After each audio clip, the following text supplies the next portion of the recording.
Si Amerikano nagpabutas ng tenga. Magbebenta na daw kasi siya ng silver dito sa Pilipinas.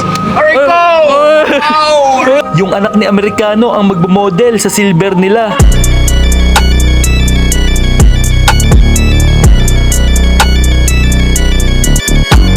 Nilagyan na ng marker ni Ojimat yung tenga ni Amerikano. Sobrang kaba at sobrang takot na takot si Amerikano. First time lang daw kasi niya magpapalagay ng ganyan. Si Ojimat yung kapartner ni Amerikano sa negosyo nilang silver. Meron silang mga tindang kwintas at singsing na pwede rin sa babae. Umiilag si Amerikano pag pipindutin na ni Ojimat. Natatakot kasi siya. Para hindi na umilag si Amerikano, dinakma na sa ulo ni Ojimat. At eto na nga, pipindutin na ni Ojimat.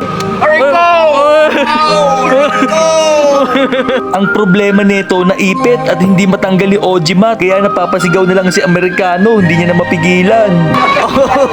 Ay matanggal. Ay matanggal.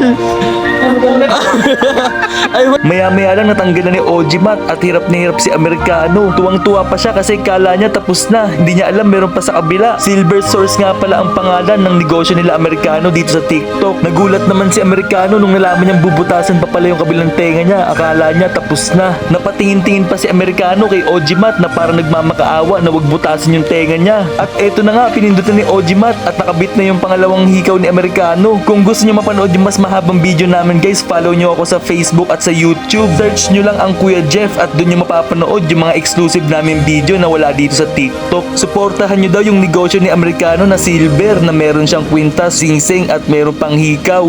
Silver sword. Aray mo! Abangan niyo sa susunod, si Koreano nagpabutas din ng tenga.